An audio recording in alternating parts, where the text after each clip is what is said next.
ونستعينه ونصلي على رسوله الكريم أما بعد باب ذات عرق لأهل العراق. یہ باب ہے ذات عرق، یہ میقات ہے عراق والوں کے لیے. امام بخاری رحمہ اللہ فرماتے ہیں کہ مجھے بیان کیا علی بن مسلم نے، وہ کہتے ہمیں بیان کیا عبداللہ بن نمیر نے، وہ کہتے ہمیں بیان کیا عبید اللہ نے نافع سے، وابن عمر رضی اللہ عنہما سے قال، انہوں نے کہا کہ لما فتح هذان المصران اتوا عمر، جب یہ دو شہر فتح ہوئے تو وہ آئے عمر رضی اللہ عنہ کے پاس. فقالوا، بس انہوں نے کہا یا امیر المؤمنین، اے امیر المؤمنین، ان رسول اللہ صلی اللہ علیہ وسلم حد لأہل نجد قرنا، رسول اللہ صلی اللہ علیہ وسلم نے نجد والوں کے لیے حد مقرر کی ہے احرام باندھنے کی، کرن یعنی کرنے منازل، وہو جور عن طریقنا، اور وہ سائڈ پہ ہے، ہٹ کر ہے ہمارے رستے سے. وَإِنَّا إِنْ أَرَدْنَا قَرْنَا شَقَّ عَلَيْنَا، اور اگر ہم کرنے منازل سے آئیں تو یہ چیز ہمارے لیے مشکل ہے.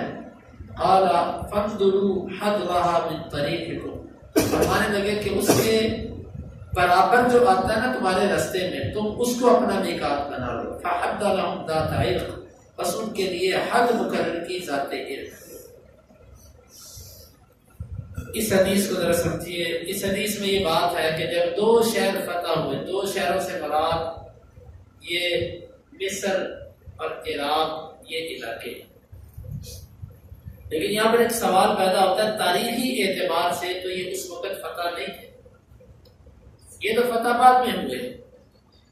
تو اس کا جواب شارحین نے یہ لکھا ہے کہ مراد ہے کہ اس کے قریب قریب کی زمینیں جہاں پر اسلام پھیلا اور لوگ مسلمان ہوئے، وہ لوگ جب آنا چاہتے تھے تو ان کو اپنے رستے میں کوئی میقات نہیں مل رہا تھا.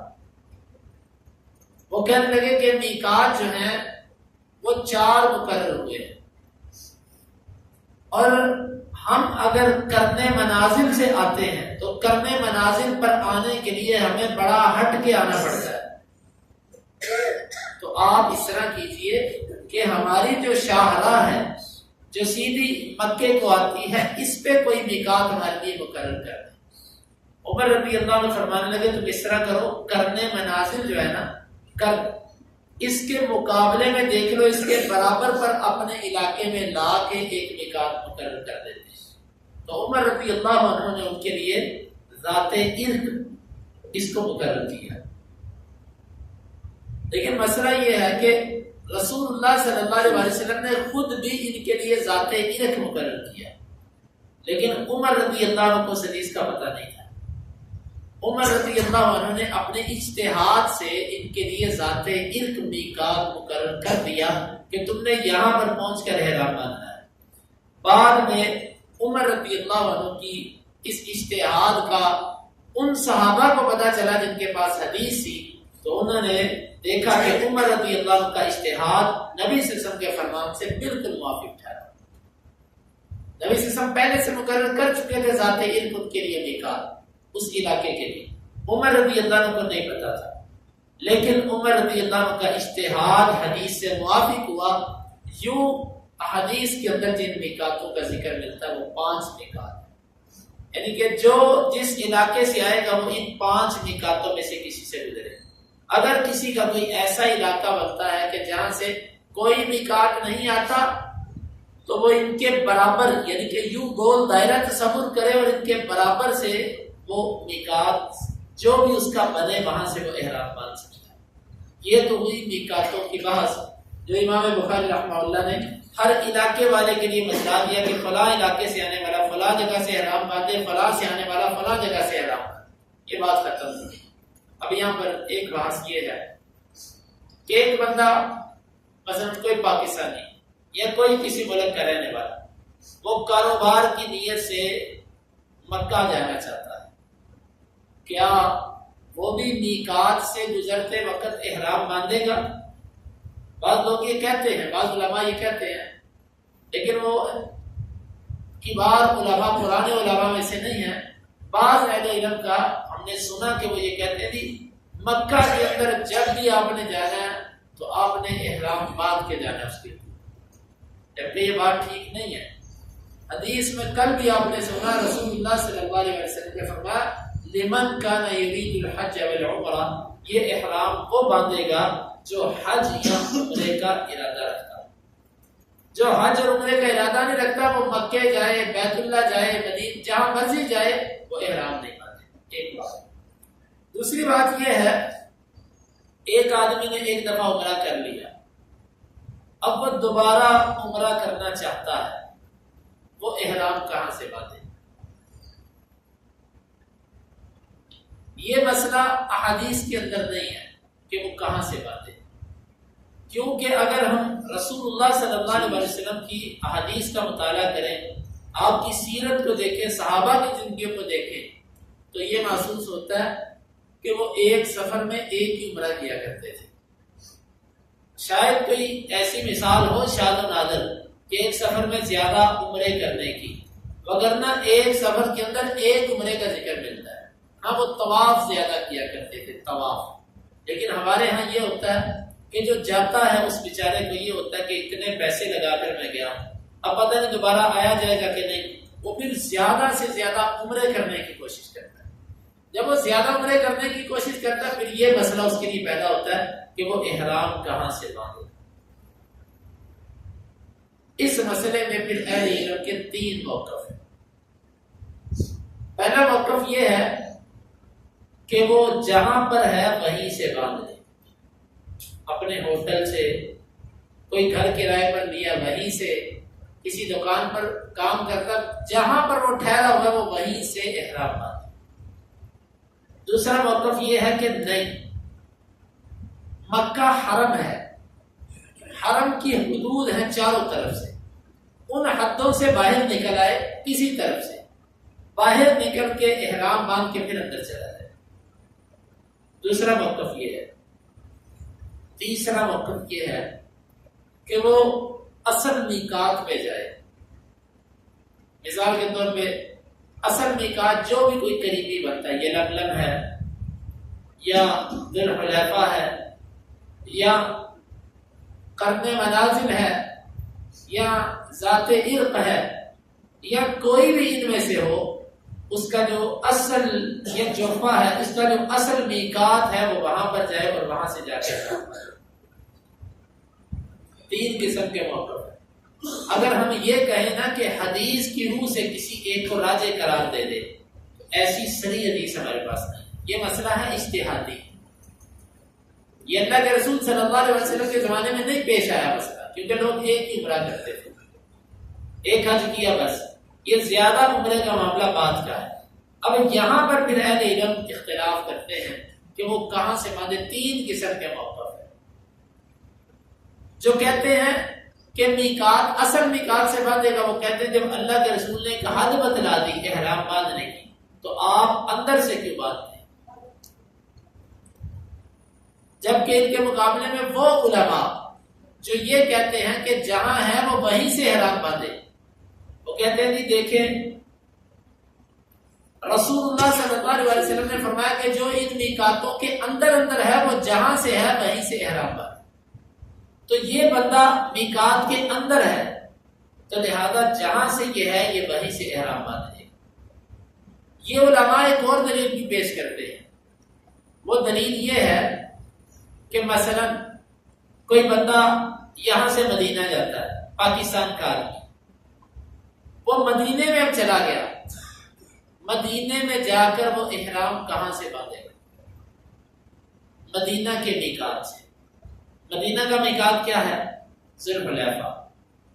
حالانکہ پاکستانی ہونے کے اعتبار سے اس کا میقات بنتا ہے یلملم، وہ یلملم نہیں جائے گا، وہ اس وقت جہاں ہے وہیں کے اعتبار سے وہ احرام باندھے گا۔ وہ مدینے میں ہے اس وقت اس کا میقات ذوالحلیفہ۔ وہ کہتے ہیں اسی طرح جو بندہ ایک دفعہ میقات کے اندر چلا گیا، اب وہ جہاں ہے اس علاقے کے لوگوں کے مطابق اس کا میقات بنے گا، اور اس علاقے کے لوگوں کا میقات وہی ان کا گھر ہے جہاں پر وہ رہتے ہیں۔ لہذا جب ایک بندہ اندر چلا گیا، وہ احرام باندھنا چاہتا ہے، وہ جہاں ہے وہیں سے دوبارہ احرام باندھے۔ یہ ان کی دلیل، اگر اس دلیل کو دیکھا جائے تو یہ بات وزنی ہے۔ یہ ایک اور دلیل بھی پیش کرتے ہیں، وہ کہتے ہیں جی دیکھیں آپ حج کرنے کے لیے جاتے ہیں، آپ پہلے عمرے کی نیت کرتے ہیں، عمرہ کرنے کے بعد آپ اپنا احرام کھول دیتے ہیں، بعد میں دوبارہ 8 ذو الحجہ کو آپ اپنے ہوٹل سے احرام باندھتے ہیں۔ یہ بھی تو آپ کرتے ہیں کہ نہیں کرتے؟ اگر میقات سے ہی جا کر باندھنا تھا تو پھر آپ کو چاہیے تھا کہ 8 ذو الحجہ کا احرام آپ میقات سے جا کے باندھیں، جبکہ ایسا نہیں ہے، آپ اپنے ہوٹل سے احرام باندھتے ہو۔ جب اس کا احرام آپ اپنے ہوٹل سے باندھتے ہو تو آپ دوبارہ عمرہ کرنے کے لیے اپنے ہوٹل سے کیوں نہیں باندھ سکتے احرام؟ یہ ساری باتیں ان کی جو ہے یہ وزنی باتیں ہیں، لیکن یہاں پر پھر ایک اشکال آتا ہے۔ وہ اشکال یہ ہے کہ رسول اللہ صلی اللہ علیہ وسلم کو جب عائشہ رضی اللہ عنہ نے کہا تھا کہ میں عمرہ کرنا چاہتا ہوں، جس طرح آپ لوگوں نے عمرہ کیا، نبی صلی اللہ علیہ وسلم نے ان کے بھائی عبد الرحمن سے کہا کہ اس کو تنعیم لے جاؤ، جہاں پر آج مسجد عائشہ ہے، وہاں سے اس کو احرام بندوا کے لاؤ۔